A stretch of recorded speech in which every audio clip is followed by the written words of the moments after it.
নমস্কাৰ বন্ধু বান্ধৱীসকল, সপোন সাগৰলৈ স্বাগতম জনাইছোঁ আপোনালোকক। আজি মই আপোনালোকৰ ওচৰত আলোচনা কৰিবলৈ লৈছোঁ সপোনত সৰু ল'ৰা ছোৱালী দেখা, সৰু কেঁচুৱা দেখা বা সৰু জন্ম হোৱা সৰু কেঁচুৱা যদি কেনেকৈ আপোনালোকে দেখিছে বা সৰু ল'ৰা ছোৱালী যদি খেলি থকা দেখিছে বা কান্দি থকা দেখিছে, এনেকুৱা অৱস্থাত যদি দেখিছে, ই কিহৰ সংকেত দিয়ে?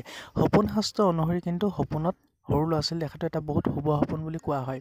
যদি আপোনালোকে কেনেবাকৈ সৰু ল'ৰা ছোৱালীয়ে যদি খেলি থকা দেখিছে, সপোনত হাঁহি ফূৰ্তি কৰি থকা যদি দেখিছে, তেতিয়াহ'লে ইয়াৰ দ্বাৰা এটা কথা স্পষ্ট হয় যে আপোনালোকে আহিবলগীয়া দিনকেইটাত কিবা সুখবৰ আপোনালোকে পাব। হয়তো ব্যৱসায় বাণিজ্যত সুখবৰ পাব, নহ'লে ঘৰৰ পৰিবাৰৰ সকলো একগোট হৈ মিলি থাকিব পাৰিব। যদিও কাজিয়া পেচাল চলিছিলে, যদি সৰু ল'ৰা ছোৱালী যদি হাঁহি ফূৰ্তি কৰা দেখে, ই এটা উন্নতিৰ পথত আগবাঢ়ি যোৱাৰ ই এটা সংকেত হয়। লগতে ঘৰখনলৈ সুখবৰ অহাৰো ই এটা সংকেত হয়।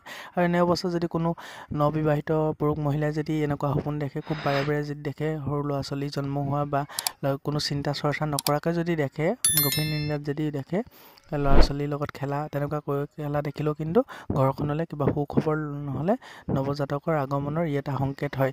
আৰু যদি সপোনত সৰু ল'ৰা ছোৱালী যদি আপোনাৰ ওচৰৰ পৰা পলাই যোৱা দেখে বা আপোনাক মাতি আছে, আপুনি আঁতৰি আঁতৰি দৌৰিছে, তেনেকুৱা দেখাটো কিন্তু এটা অশুভ সংকেত হয়। ইয়াৰ দ্বাৰা ঘৰখনৰ কাৰোবাৰ লগত মিলা মেচা হয়তো নহ'ব পাৰে।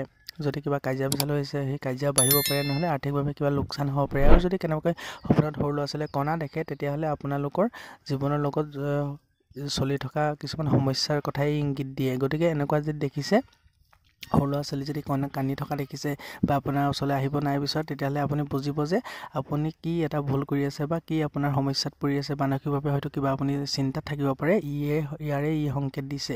গতিকে এনেকুৱা হ'লে আপোনালোকে নিজকে সুস্থ কৰিব মানসিকভাৱে। আৰু যদি কান্দি থকা দেখে, তেতিয়াহ'লে যদি কাৰোবাৰ লগত কাজিয়া পেচাল হৈছে, সেই কাজিয়া পেচাল মিলা মেচা কৰিবলৈ চেষ্টা কৰিব। গতিকে আৰু যদি সপোনত কেনেকৈ সৰু ল'ৰা ছোৱালী জন্ম হৈ থকা দেখিছে, তেতিয়াহ'লে এইটো এটা বহুত ভাল সপোন হয়। এনেকুৱা দেখিলে যদি অবিবাহিত পুৰুষ মহিলাই দেখিলেও কিন্তু ই এটা ভাল সপোন হয়। ইয়াৰ দ্বাৰা আপোনাৰ কৰ্মত উন্নতিৰ পথত আগবাঢ়িব পাৰিব। আৰু লগতে নতুন কিবা নৱাগত আপোনালোকে কৰ্ম আপোনালোকে হাতত আহিব পাৰে বা নতুন সুখবৰ আপোনালোকে ক'ৰবাৰ পৰা নহয় পাব পাৰে, বা টকা পইচাৰ লগত জড়িত সুখবৰ বা যিকোনো সুখবৰ পাব পাৰে। আৰু যদি বহুত ল'ৰা ছোৱালী যদি একগোট হৈ যদি খেলি থকা, হাঁহি ফূৰ্তি কৰি থকা বা আপোনাৰ লগত থকা দেখিছে, তেতিয়াহ'লে ই আপোনাৰ ঘৰৰ সকলো পৰিবাৰ মিলি পেলাই যে আপোনালোকে একগোট হৈ থকাটোকে বুজায়, বা আপোনালোকৰ ঘৰৰ সকলো যদি কাৰোবাৰ লগত মিলা মেচা নাছিলে, সেই মিলা মেচা অতি শীঘ্ৰেই হ'ব, ইয়াৰে এটা ইংগিত দিয়ে। গতিকে সৰু ল'ৰা ছোৱালী সপোনত দেখাটো বহুত ভাল সপোন হয় কিছু কিছু ক্ষেত্ৰত, আৰু কিছু কিছু ক্ষেত্ৰত বেয়া। গতিকে সপোনত কেঁচুৱা ল'ৰা ছোৱালী দেখাটো এটা শুভ সপোন বুলি কোৱা হয়।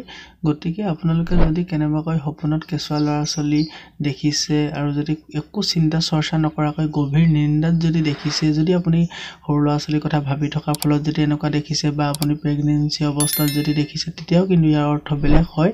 আপুনি কি অৱস্থাত কেনেধৰণে দেখিছে মোক কমেণ্ট কৰি জনাব পাৰে। আজিলৈ ইমানে আছিলে, ধন্যবাদ।